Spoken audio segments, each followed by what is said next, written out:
It is a sad fact, but more people die from heart attacks during the holidays than any other time of the year. The good news is there is a breakthrough therapy being offered at the University of Chicago Medicine that could repair damage to the heart following a heart attack. I talked to Dr. Sandeep Nathan to find out more.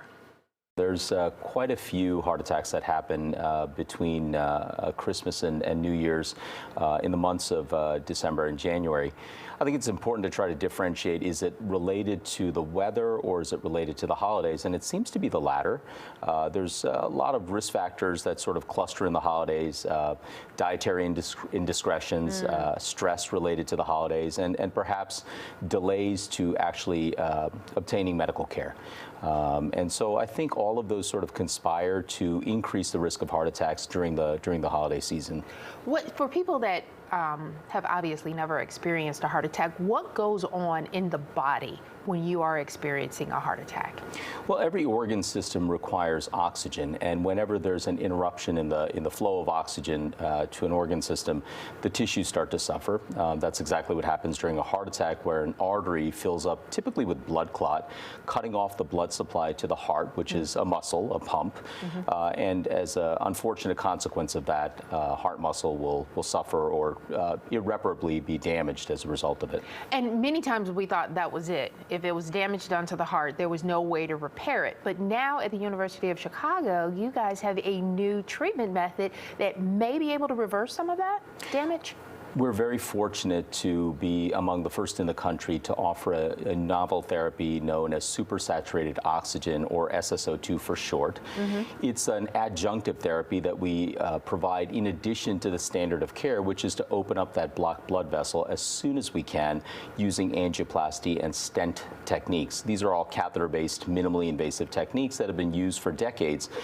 The problem has been that even though we have gotten technically better at opening up these vessels, the damage and the burden of heart failure that results from these heart attacks has not really changed for a couple of decades. And so what supersaturated oxygen does is basically allows us to get oxygen to the damaged territory independent of the flow of blood, because the oxygen sort of diffuses into the tissues and it helps repair the heart.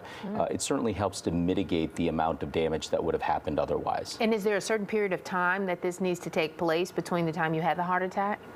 There is a critical time window. So per FDA regulation and approval, patients who are eligible for this therapy need to show up within 6 hours of the onset of their symptoms. They need to undergo a successful angioplasty and stent procedure, which is what we would offer as part of standard of care. And then for 60 minutes after the completion of the procedure, we drip in this very saturated, highly concentrated oxygen directly into the coronary artery that caused the heart attack.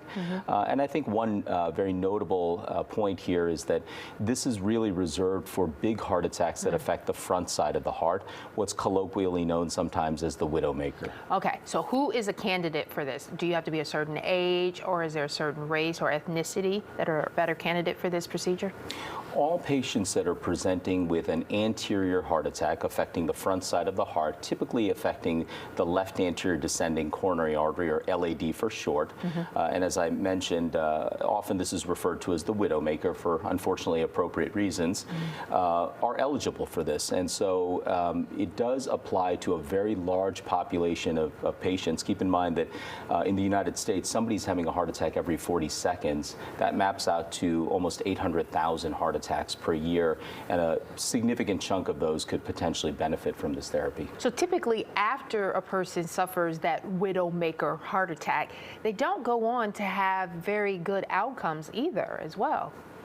You know, it's highly variable. The unfortunate reality is that 1 in 5 patients who have an ST elevation MI, which is the type of heart attack that we're talking about, even with successful catheter-based therapies, can then go on to have heart failure. And unfortunately, congestive heart failure is a lifelong condition for many of these patients. What this therapy aims to do is to mitigate some of that damage and save a significant chunk of these patients, perhaps somewhere between 25 to 40% of these patients, from going on to have heart failure. So it's important to get this done as soon as possible. It is. There's a critical time sensitivity to this therapy, and I think that as we move forward, more institutions, all institutions that are taking care of patients with heart attacks should consider offering this. All right, you can reach the University of Chicago Medicine Heart and Vascular Center by calling the number that you see there on your screen. For more information on SSO2 Therapy, you can visit the website there also on your screen.